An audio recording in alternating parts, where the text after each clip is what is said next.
Hi guys, I'm Jit Sispal and welcome to this next video insight.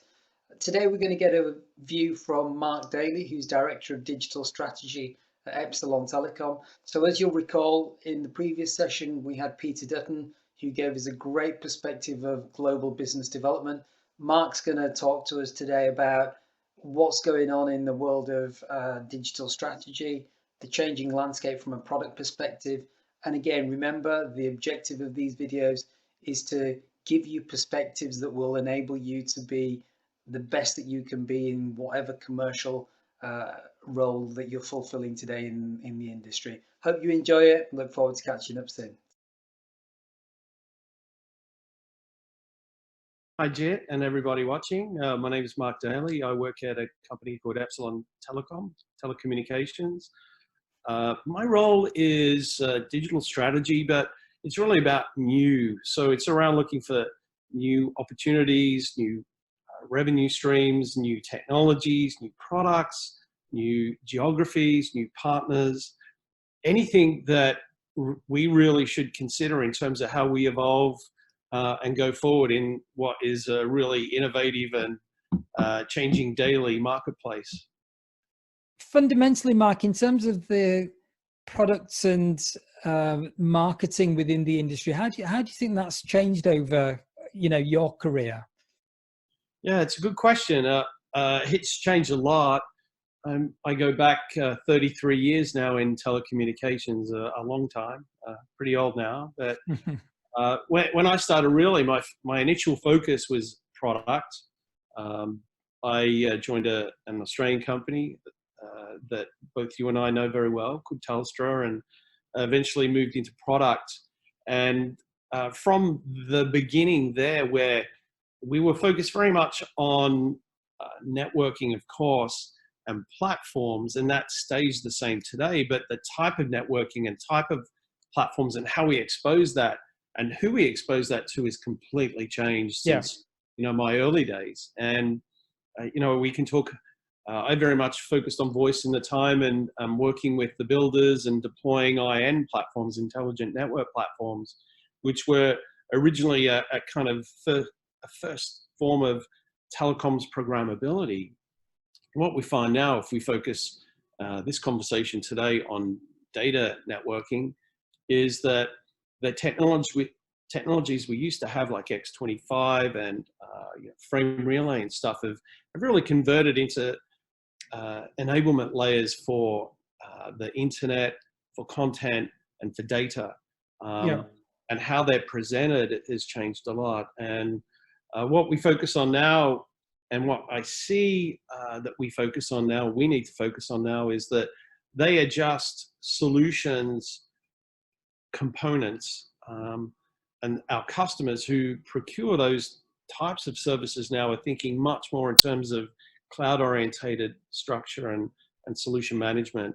So it's the big change I've seen is obviously in the technology, but it's what the technology is being utilized for, how it's being presented out, and then how it's being combined in for solutions. Mark, one of the things, as you know, these video insights is aimed at helping a lot of the talent out there globally who want to achieve new heights in their career. And certainly we've been around long enough to know what works for us and what doesn't work for us. But when the environment is shifting so radically around us in terms of the products and the way customers are going to consume our products and services, what are your views in terms of the way the traditional commercial talent within telcos needs to adapt? What do you think needs to really change there? Yeah, I mean, if we look at the types of talent overall that telecommunications companies are hiring or need to begin to hire, there's a couple of questions. Is how prepared are you to bring innovation back into your organization? Yeah, that's the key. It's critical. And those companies that are more interested in having that flexibility to do their own thing, I think need to focus on sort of agile mentality, and the people who are bought into that kind of agile methodology, even if it's not just about development, but about, you know, the agile business. And so as a result, there are definitely different types of people that we need to hire, whether it's, you know, obviously DevOps. And, you know, Epsilon is a company that's brought DevOps back in for a number of years. And, you know, there are many other telcos that are doing exactly the same thing. Yeah. That causes its own impact in terms of the type of person that you hire. But just as a whole as well, again, it's almost a kind of horizontal to kind of vertical flip in terms of the thought process of hiring people that are in more traditional roles like sales. And, you know, salespeople, even at the wholesale telco level now, are much more orientated towards solution selling than our traditional point-to-point selling. Yeah. And there has to be a greater understanding of what problem your customer's trying to solve for their customer in order to present something that will slide into that very seamlessly, quickly, efficiently, and hopefully visibility-wise. And so understanding the customer's customer story in the wholesale world has definitely taken over. Yeah, That's yeah, different. really good point. That's a game changer in terms of hiring people in sales as well.